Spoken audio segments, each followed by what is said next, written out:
My YouTube channel.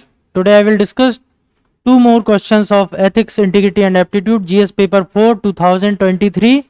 इसमें से question number 2B हम देखें, बहुत ही इंपॉर्टेंट प्रश्न आया है यहाँ पर। उपयुक्त उदाहरण सहित कार्य परिवेश के संदर्भ में जबरदस्ती और अनुचित प्रभाव में अंतर स्पष्ट कीजिए। In the context of work environment differentiate between coercion and undue influence with suitable example. तो जैसा कि मैं हर बार बोलता हूं, इस प्रश्न को हम ब्रेक करते हैं। इसके हम देखें यहाँ पर जो कीवर्ड्स हैं, यहाँ पर एक कीवर्ड हमें मिल रहा है कार्य परिवेश, सेकंड जबरदस्ती और अनुचित प्रभाव। तो देखें हम यहाँ पर कार्य परिवेश के अंतर्गत, कार्य परिवेश का मतलब है इंग्लिश में से कहेंगे हम वर्क एनवायरनमेंट और कोअर्शन और अनड्यू इन्फ्लुएंस। तो पहले हम वर्क एनवायरनमेंट को डिफाइन करेंगे, बहुत ज्यादा इस पर फोकस नहीं करेंगे। उसके बाद हम सीधे कोअर्सिव अथॉरिटी या कोअर्शन और अनड्यू इन्फ्लुएंस, इनके बीच में अंतर स्थापित करेंगे in the context of work environment. तो व्हाट इज वर्क एनवायरनमेंट? तो कार्य संस्कृति या कार्य परिवेश को किस तरह प्रभावित करते हैं। कार्य परिवेश एक तरह का किसी भी ऑर्गेनाइजेशन में या किसी भी गवर्नमेंट डिपार्टमेंट में लोगों के बीच, वहां काम करने वाले लोगों, जो प्रोफेशनल्स हैं और जो सबऑर्डिनेट्स हैं, उनके द्वारा वहां पर कार्य की जो प्रणाली है या जो रूल्स रेगुलेशंस हैं या उस डिपार्टमेंट के जो एथिक्स हैं, गोल अचीवमेंट करने के तरीके हैं, उनसे एक जो रियल्म बनता है, एक जो वातावरण बनता है, उसे कार्य परिवेश कहते हैं। अब हमें यह देखना है कि किसी ऑर्गेनाइजेशन में जो कार्य परिवेश बनता है, वर्क एनवायरनमेंट बनता है, उसमें कोअर्शन क्या है और अनड्यू इन्फ्लुएंस क्या है। तो पहले मैं कोअर्शन की बात करता हूं। तो कोअर्शन को हम अगर देखें तो it is a common concept in respect of work environment which defines an employer's relationship with employee to produce a specific goal। किसी भी ऑर्गेनाइजेशन में कई तरह के गोल होते हैं। मेजर जो गोल होते हैं गवर्नमेंट ऑर्गेनाइजेशन में, वो होते हैं पब्लिक गुड्स और पब्लिक सर्विसेज को जनता तक, सिटीजन तक पहुंचाना, और उस पब्लिक गुड और पब्लिक सर्विसेज के लिए जो भी एलिजिबल कैंडिडेट हैं, जो भी एलिजिबल सिटीजन्स हैं, उन तक पहुंचाना। तो कई बार ये गोल क्वांटिफाई किए जाते हैं। अधिकांशतः इन गोल्स पर एक टारगेट दिया जाता है, जो क्वार्टरली टारगेट्स होते हैं, कुछ ईयरली टारगेट्स होते हैं, और इन टारगेट्स के अगेंस्ट पब्लिक फंड का एक्सपेंडिचर करना होता है। तो ये एक मेजर रिस्पॉन्सिबिलिटी है पब्लिक सर्वेंट्स की। और पब्लिक सर्वेंट्स, गवर्नमेंट में एक हायरार्की होती है, तो हायरार्की के अनुसार ये जो गोल हैं उन्हें नीचे की तरफ दे दिए जाते हैं, गोल पूरे करने के लिए डेलीगेट कर दिए जाते हैं। तो जो हाईएस्ट अथॉरिटी होती है किसी भी यूनिट की, उस ऑर्गेनाइजेशन की, जो रिस्पॉन्सिबल होती है उस गोल को अचीव करने के लिए, वो अपने नीचे के सबऑर्डिनेट से कई बार कोअर्सिव पावर यूज करके, कोअर्शन के द्वारा भी गोल को, जबरदस्ती गोल को अचीव कराने का प्रयास करते हैं। इसे कोअर्सिव लीडरशिप के नाम से भी जाना जाता है। कोअर्सिव लीडरशिप के अंतर्गत जो लीडर है वो भय के द्वारा, डर पैदा करके, अपनी एक्सेसिव अथॉरिटी को यूज करके, अपनी अथॉरिटी को एक्सरसाइज करके, पनिशमेंट दे के का भय पैदा करके, ये गोल को, जो स्पेसिफिक गोल हैं, उनको अचीव करता है। अब ये गोल क्या हो सकते हैं? अब कोअर्शन की अगर हम बात करते हैं तो यहां केवल ऑर्गेनाइजेशन के गोल की बात नहीं कर सकते। ऑर्गेनाइजेशन के गोल, जैसे मैंने कि बताया, कि जो भी आपके मंथली हैं या क्वार्टरली हैं या एनुअल गोल हैं, जिन्हें क्वांटिफाई किया जा सकता है, कुछ क्वालिटेटिव गोल्स भी होते हैं, तो उन गोल्स को अचीव किया जाता है। हम उनकी डिटेल में बात नहीं करेंगे, लेकिन हम ये देखेंगे कि ये गोल दो तरह के हो सकते हैं। एक तो ऑर्गेनाइजेशन के गोल हो सकते हैं। यदि ऑर्गेनाइजेशन के गोल हैं और कोअर्सिव लीडरशिप का यूज किया जा रहा है, तो एक सीमा तक जो सबऑर्डिनेट्स हैं उनके दिमाग में एक जो मिशन, विजन और वैल्यूज अगर इनकलकेट की गई है, तो वो उसको टॉलरेट कर सकते हैं एक सीमा तक, लेकिन उसके बाद टॉलरेट करना मुश्किल होता है। कई बार ऐसा होता है कि जो हायर अथॉरिटी है, जिसे गोल को अचीव करने के लिए रिस्पॉन्सिबल बनाया गया, उसको अकाउंटेबल बनाया गया, वो अपने पर्सनल गेन के लिए भी कोअर्सिव लीडरशिप का इस्तेमाल करती है। ये पर्सनल गेन हो सकते हैं कि आप टारगेट अचीव करके, आप जानते हैं कि गवर्नमेंट ने जो टारगेट दिया है वो इरेशनल टारगेट है, जिससे अनअचीवेबल टारगेट है, तो 80% पर भी अगर आप अचीव कर लेते हैं तो ये टारगेट को ये माना जाएगा कि एक अच्छी सफलता प्राप्त होगी। उसके बावजूद आप केवल अपने करियर एनहेंसमेंट के लिए, अपने मिनिस्टर्स को बताने के लिए, अपनी पोजीशन को एस्टेब्लिश करने के लिए डिपार्टमेंट में आप कई बार कोअर्सिव लीडरशिप का यूज करते हैं और उन टारगेट्स को, जो अनअचीवेबल टारगेट्स हैं, उनको भी अचीव करने का प्रयास करते हैं। तब जो कार्य परिवेश है वहां पर नेगेटिव एनवायरनमेंट क्रिएट होता है और एक तरह का एनवायरनमेंट क्रिएट होता है जो सेल्फ इंटरेस्ट से ड्रिवन एनवायरनमेंट दिखाई देता है, कि हमारे जो हायर अथॉरिटी हैं वो अपने सेल्फ इंटरेस्ट को पूरा करने के लिए कोअर्सिव लीडरशिप यूज कर रही हैं। कई बार अपनी पोजीशन को एस्टेब्लिश करने के अलावा पर्सनल गेन के लिए भी बहुत सारे लोग, बहुत सारे हायर अथॉरिटीज कोअर्सन का यूज करते हैं। यहां पर अगर आप देखें सेकंड ARC की रिपोर्ट में ये चीज मेंशन की गई है कि ब्राइवरी के केस में एक कोअर्सिव ब्राइवरी को डिफाइन करते हैं सेकंड ARC। उसमें ये कहते हैं कि जो रोजमर्रा की पब्लिक सर्विसेज और पब्लिक गुड्स हैं या जो रूटीन वर्क है, उसमें भी गवर्नमेंट में जो हायर ऑफिसर्स हैं वो कोअर्सन के द्वारा ब्राइब लेकर एक अलग तरीके से सिस्टम को नुकसान पहुंचाने की कोशिश करते हैं, तो उससे भी work environment, negative work environment create होता है। तो इस तरह से कोअर्सिव ब्राइवरी को आप समझा सकते हैं। यहां पर प्रश्न 150 शब्दों का है, तो आपको कोशिश करना है कि कोअर्सन को वर्क एनवायरनमेंट के साथ रिलेट करते हुए आप 75 वर्ड्स में पूरा करें, और इसके बाद अनड्यू इन्फ्लुएंस की बात करेंगे, जिसको हम वर्क एनवायरनमेंट के कॉन्टेक्स्ट में देखना है। कोअर्सन के कुछ फीचर्स भी आप पॉइंट्स में दे सकते हैं, जैसे कि ये कास्ट आयरन स्ट्रक्चर होता है। कास्ट आयरन स्ट्रक्चर मतलब कि एक ढांचा होता है, उसमें टारगेट्स इतने फिक्स होते हैं कि इन्हें फ्लेक्सिबल नहीं किया जा सकता। उसमें जो हायर अथॉरिटीज हैं और सबऑर्डिनेट्स हैं उनकी पोजीशन फिक्स है, टारगेट्स फिक्स हैं, उनमें किसी भी तरह की फ्लेक्सिबिलिटी नहीं है। यहां पर डिक्टेटरशिप देखी जा सकती है, डिक्टेटरशिप देखी जाती है कोअर्सिव वर्क लीडरशिप में। सिंगल इनपुट सोर्स होता है, हायरार्की होती है और एक व्यक्ति कमांड देता है और बाकी सभी को कमांड को एक्सेप्ट करना होता है। टारगेट दिया जाता है उन्हें और एक हायर अथॉरिटी होती है जो उस टारगेट को रिव्यू करती है। टॉप डाउन कम्युनिकेशन मैं बता चुका हूं, हायरार्की होती है इसमें, वहां पर कोअर्सिव लीडरशिप देखी जाती है। अब मैं बात करूंगा अनड्यू इन्फ्लुएंस की।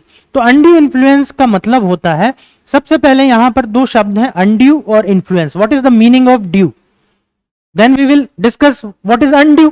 तो अगर मैं बात करूं, एक कॉन्सेप्चुअली देखें कि a person A is related to person B, एक व्यक्ति ए है जो बी से रिलेटेड है। किस तरह से रिलेटेड है कि पर्सन ए, अगर गवर्नमेंट के उसमें देखें, पर्सन बी को सैलरी मिलती है, ये सैलरी मिलती है, इसको वेतन मिलता है और जो भी एमोल्यूमेंट्स हैं वो देते हैं, जिसका वो हकदार है। गवर्नमेंट ने उसको जॉब असाइन कर रखी है। क्या जॉब असाइन कर रखी है गवर्नमेंट ने, कि आपको पब्लिक सर्विसेज देनी है, पब्लिक गुड्स देने हैं, नियमों का पालन करना है, एक पॉजिटिव वर्क एनवायरनमेंट बना के रखना है।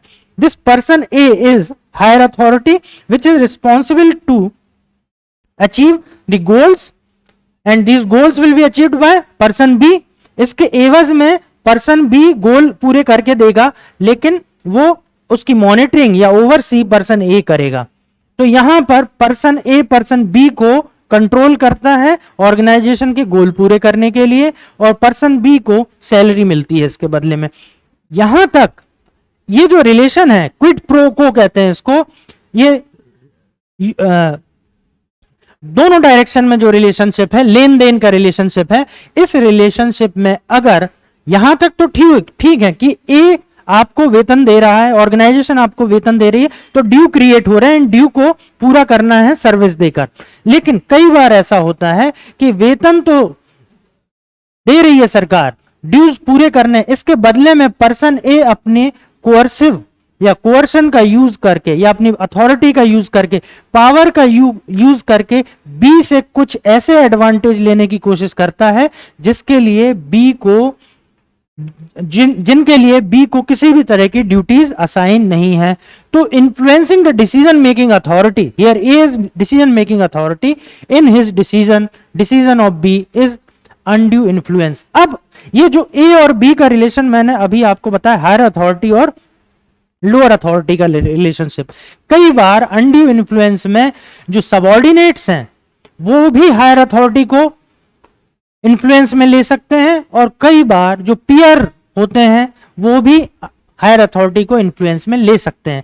यहां पर कई बार पॉजिटिव वर्क एनवायरनमेंट क्रिएट करते समय जो हायर अथॉरिटीज हैं वो जब हाई रोड अप्रोच का यूज करती हैं तो सबऑर्डिनेट्स के साथ एक कम्युनिकेशन की स्थिति में आ जाते हैं, एक फ्रेंडशिप जैसा व्यवहार होने लगता है, तो एक मोरल दबाव भी आने लगता है, एक सुएशन होता है, प्रेशर होता है कि अगर सबऑर्डिनेट ने आपसे कुछ करने को कहा है तो आप को लगता है कि इसका ये काम करने का मुझ पर एक नैतिक सा दबाव सा आ गया। हालांकि वो कोई नैतिक दबाव नहीं होता है, वो भ्रम होता है, इल्यूजन होता है। तो अनड्यू इन्फ्लुएंस के अंदर इस तरह के इन्फ्लुएंस भी लिए जा सकते हैं। अब यहां पर एग्जाम्पल भी आपको देने हैं, तो एग्जाम्पल की बात करूं मैं तो कोर्सन में एग्जाम्पल हो सकते हैं कि जो गवर्नमेंट की स्कीम्स हैं, जैसे कि ऑर्गेनाइजेशन की स्कीम की बात करें कि मनरेगा के अंतर्गत प्रधानमंत्री आवास योजना, इसके अंतर्गत टारगेट्स दे दिए गए हैं, उनको अचीव करने के लिए आप कोर्सिव लीडरशिप यूज कर रहे हैं। किसी हाईवे का प्रोजेक्ट चल रहा है या रेलवेज का प्रोजेक्ट चल रहा है, और अगर गवर्नमेंट ने एक टारगेट दे दिया कि आपको हर महीने इतना क्वांटिफाई करके इतना टारगेट पूरा करना है, इतने किलोमीटर सड़क बनानी है, इतने किलोमीटर रेलवे का ट्रैक डालना है, वहां पर आप कोर्सिव लीडरशिप यूज करते हैं। कई बार हायर अथॉरिटीज के द्वारा कोर्सिव लीडरशिप देखी जाती है। यहां पर अनड्यू इन्फ्लुएंस के अगर एग्जांपल हम देखें तो अनड्यू इन्फ्लुएंस में अगर कोई हायर अथॉरिटी डिसिप्लिनरी अथॉरिटी है तो उसके पीयर या हायर अथॉरिटीज या लोअर जो सबऑर्डिनेट्स हैं वो कहीं ना कहीं से भावनात्मक तौर पर इमोशनली उसको इन्फ्लुएंस में ले सकते हैं और उसके डिसीजन को प्रभावित कर सकते हैं। इसके अलावा अनड्यू इन्फ्लुएंस लेने का मतलब है कई बार डिस्क्रिशनरी पावर्स होते हैं, बहुत सारे डिस्क्रिशनरी पावर्स होते हैं सिविल सर्वेंट्स के पास। इन डिस्क्रिशनरी पावर्स में अनड्यू इन्फ्लुएंस के आधार पर उनका मिसयूज किया जा सकता है, उन डिसीजंस को अपने फेवर में लेने का प्रयास किया जा सकता है। तो ये एग्जाम्पल हो सकते हैं अनड्यू इन्फ्लुएंस के। अब अनड्यू इन्फ्लुएंस को कम करने के लिए क्या किया जाना चाहिए? सेकंड एआरसी ने अपनी रिकमेंडेशंस में कहा है, आप देखिए इस बार सेकंड एआरसी की रिकमेंडेशंस पर बहुत सारे क्वेश्चन पूछे गए हैं। जो नेक्स्ट क्वेश्चन है वो भी सेकंड एआरसी की रिकमेंडेशन पर पूछा गया है। यहां पर हम देखेंगे कि सेकंड एआरसी ने अपने रिकमेंडेशन में कहा है कि जो भी मिनिस्ट्रीज हैं और डिपार्टमेंट्स हैं, दो ministries and departments should identify the weak areas where undue influence where discretionary powers are to great extent with the public authorities. तो वहां पर डिस्क्रिशनरी पावर जहां ज्यादा है उन एरियाज को आइडेंटिफाई करके उन्हें कम करने का प्रयास करना है, कुछ ऐसे मैकेनिज्म को डिवाइस करना है कि डिस्क्रिशन कम हो। जब डिस्क्रिशन कम होगा तो जो अनड्यू इन्फ्लुएंस बनते हैं ये डाइल्यूट होने लगेंगे, इनके स्कोप कम होने लगेंगे। इसके अलावा सेकंड एआरसी ने यह भी रिकमेंडेशन में कहा है कि मोनोपोली कम होना चाहिए डिपार्टमेंट्स की और मिनिस्ट्रीज की। अगर मोनोपोली कम होगी, प्राइवेट प्लेयर्स आने लगेंगे, बहुत सारे सर्विस गिवर्स अगर आने लगेंगे तो मोनोपोली कम होने लगेगी, तो अनड्यू इन्फ्लुएंस की को रिड्यूस किया जा सकता है। तो इस तरह से आप इस प्रश्न का बहुत अच्छे से आंसर दे सकते हैं 150 शब्दों में। अब यहां पर मैं आपको बताऊं कि मेरी पुस्तक के पेज नंबर 237 में आप ये इसको अगर विस्तार से अगर इसका देखना चाहते हैं, पढ़ना चाहते हैं तो आप पढ़ सकते हैं। बुक का नाम है नीति शास्त्र, सत्यनिष्ठा एवं अभिरुचि, ethics, integrity and aptitude, Sangam books, Orient Black Swan publication से ये बुक पब्लिश हुई है। और अमेजोन पर भी आप कमेंट बॉक्स में आप देख सकते हैं, लिख सकते हैं इस पुस्तक के बारे में, और आप नीचे दी गई लिंक से इसको परचेज कर सकते हैं। अब मैं सेकंड प्रश्न की तरफ आगे बढ़ूंगा आज के हमारे।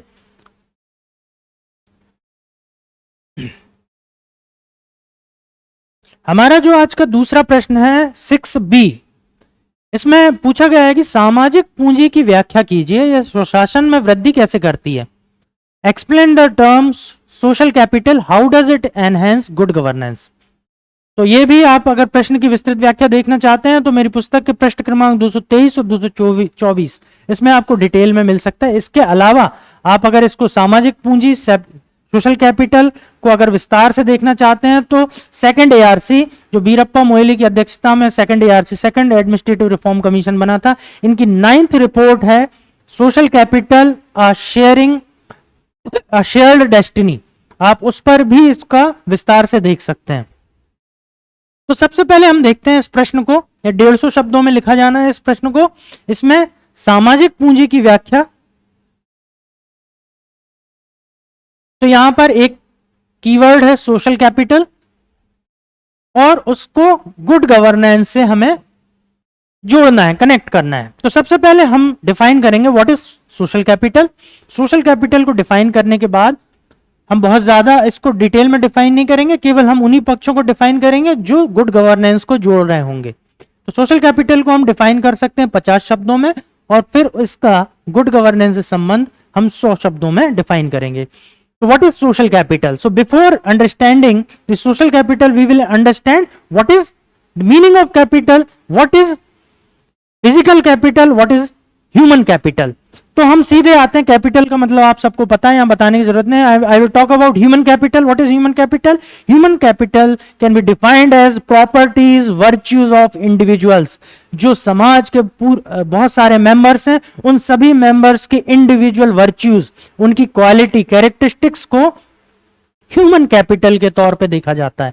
Now if we see the society as a whole, और हम जितने भी मेंबर्स हैं समाज के, उन सभी की ह्यूमन कैपिटल को इकट्ठा करें तो सोशल कैपिटल को बनाया जा सकता है।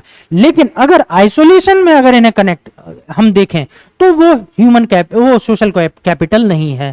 तो ह्यूमन अगर अलग अलग मेंबर्स हैं, इनकी अलग अलग सेट हैं, ये बहुत सारे मेंबर्स हैं, इनके अलग अलग कैपिटल सेट हैं, इनको मैं जोड़ने मात्र से मुझे सोशल कैपिटल नहीं मिलेगी। इनके बीच एक अच्छा कनेक्शन होना चाहिए, कनेक्टेडनेस होना चाहिए, कोहेसिवनेस होना चाहिए, कोहेशन होना चाहिए, जुड़ाव होना चाहिए, एक दूसरे से संवाद की स्थिति होना चाहिए और सिविक एंगेजमेंट होना चाहिए, उनका पार्टिसिपेशन होना चाहिए। जो भी नागरिकों के से संबंधित मुद्दे हैं उनमें उनका बढ़ चढ़ के हिस्सेदारी होना चाहिए। जब ये तीनों अवधारणाएं मिलकर ह्यूमन कैपिटल को आपस में जोड़ेंगी किसी समाज के, तो वो सोशल कैपिटल के रूप में जानी जाती है। Social capital is not just the sum of institutions which underpins a society, it is the glue which that holds them। ये एक तरह का कनेक्शन, जोड़ने का तरीका है जो उन सारे इंस्टीट्यूशंस को आपस में जोड़ता है, कनेक्शन बनाता है, कोहेशन बनाता है और उनका सिविक एंगेजमेंट, उनका पार्टिसिपेशन को सुनिश्चित करता है। सोशल कैपिटल को सिविक वर्च्यूज भी कहा जा सकता है। ये सिविक वर्च्यू होती, नागरिक सद्गुण होते हैं सोशल कैपिटल। तो ये तो सोशल कैपिटल की परिभाषा हो गई। अब इसकी जरूरत क्या है और गुड गवर्नेंस में क्या आवश्यकता है सोशल कैपिटल की, हम इसको देखने का प्रयास करेंगे, जो प्रश्न का मूल भाग है, जिसे हम 100 शब्दों में देखेंगे। तो सबसे इंपॉर्टेंट होता है गुड गवर्नेंस में, गुड गवर्नेंस में सबसे इंपॉर्टेंट है पीपल्स परसेप्शन, लोगों का परसेप्शन, लोग किस तरह से सोचते हैं। सोशल कैपिटल टर्म को L.J. हैनिफेन एक स्टेट सुपरवाइजर रहे हैं रूरल स्कूल के वर्जीनिया में 1916 में उन्होंने ह्यूमन सोशल कैपिटल टर्म को दिया था। तो वहां पर उस सोशल कैपिटल टर्म को आगे समझते हुए यह माना जाता है कि जो गुड गवर्नेंस है वो पब्लिक के परसेप्शन पर, पब्लिक का परसेप्शन इसकी पहली जरूरत है, प्रीरिक्विजिट है गुड गवर्नेंस। क्योंकि पब्लिक में जब आपस में एक परसेप्शन होगा गवर्नमेंट के लिए, पॉजिटिव परसेप्शन होगा, तब जाकर जो हमारे गवर्नेंस के जो भी फीचर्स हैं उनको हम पूरा कर सकते हैं, उनकी जो एम है, उद्देश्य है, उसको पूरा कर सकते हैं।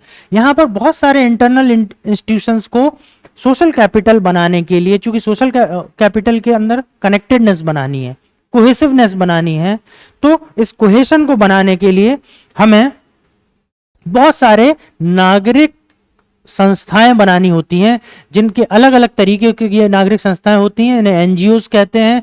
कुछ सेल्फ हेल्प ग्रुप्स होते हैं, स्व सहायता समूह होते हैं, कोऑपरेटिव सोसाइटीज होती हैं, और कुछ पब्लिक ट्रस्ट होते हैं। तो ये सोशल कैपिटल को उत्पन्न करने के, पैदा करने के अलग अलग इंस्टीट्यूशंस हैं, जो उस समाज के जो नागरिक हैं, मेंबर्स हैं, उनकी प्रॉपर्टीज को एक साथ लेकर आते हैं और उसे कैपिटल के फॉर्म में परिवर्तित करते हैं। तो अगर हम बात करें किस तरह से गुड गवर्नेंस लाएगा, तो brief charity organisations closer to public goods.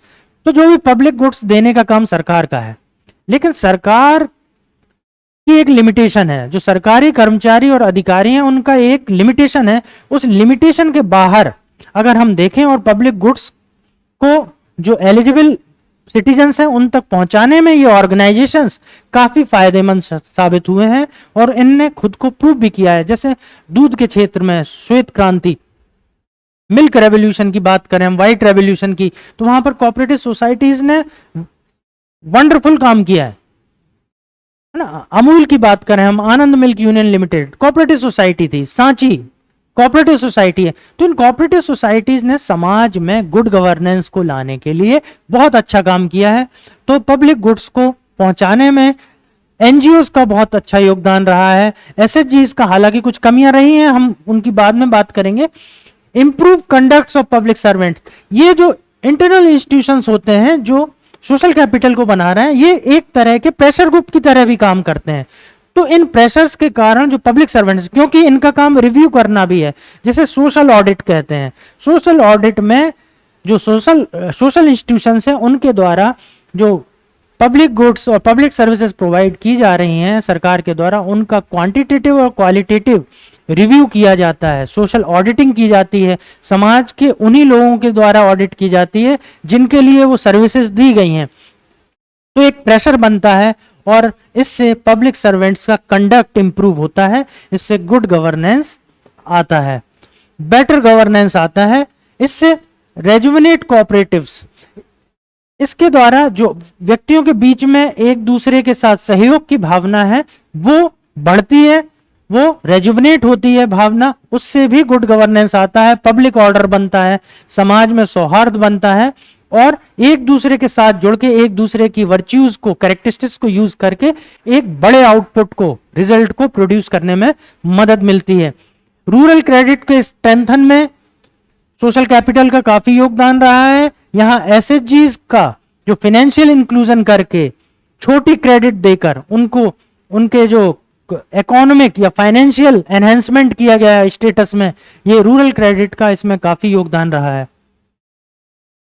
Skill development of poor, जो एसएचजीज हैं, national rural development, national rural livelihood mission के अंतर्गत जो स्व सहायता समूह बनाए जाते हैं, और डिसेंट्रलाइज गवर्नमेंट, जो लोकल सेल्फ गवर्नमेंट होती है, उनके अंतर्गत बहुत सारी स्कीम्स होती हैं जो एसएचजीज के थ्रू चलाई जाती हैं। ये स्व सहायता समूह 10 से 12 लोगों के समूह होते हैं। ये समूह जब एक साथ मिलकर काम करते हैं, बहुत अच्छा एग्जाम्पल है एसएचजी, अभी काफी अच्छे से अच्छे परिणाम आ रहे हैं, रिजल्ट्स आ रहे हैं एसएचजीज के। तो स्किल डेवलपमेंट होती है, स्किल डेवलपमेंट के माध्यम से भी गुड गवर्नेंस आता है, क्योंकि गुड गवर्नेंस का फाइनल आउटपुट क्या है, पब्लिक गुड्स और पब्लिक सर्विसेज को बेहतर से बेहतर तरीके से, क्वालिटी उसकी बहुत अच्छी क्वालिटी हो सके, इसका सरकार का प्रयास रहता है। पब्लिक मनी का एफिशिएंटली इफेक्टिव यूज हो सके, यही गुड गवर्नेंस है।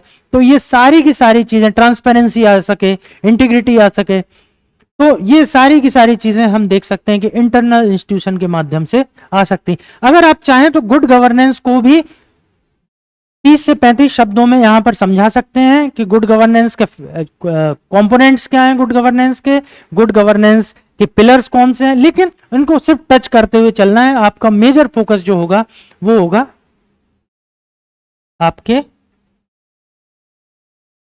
ह्यूमन कैपिटल पर, ह्यूमन कैपिटल सोशल कैपिटल पे। तो इस तरह से इन दोनों सवालों के जवाब आप काफी बखूबी दे सकते हैं, और 150 शब्द, 200 शब्द, 300 शब्द भी आप इस पर लिख सकते हैं, लेकिन हमें 150 शब्द के अंदर आंसर को इस तरह से पूरा करना है। तो कल फिर मैं आपके बीच में नए वीडियो के साथ उपस्थित होऊंगा, जिसमें मैं अब आगे बात करूंगा जो केस स्टडीज आई हैं पेपर में 2023 में। तो रोज मैं नए वीडियोस लेकर आऊंगा, उनमें केस स्टडीज के जो आदर्श हल होने थे, किस तरह से होने थे, उनके बारे में चर्चा करूंगा। Thank you.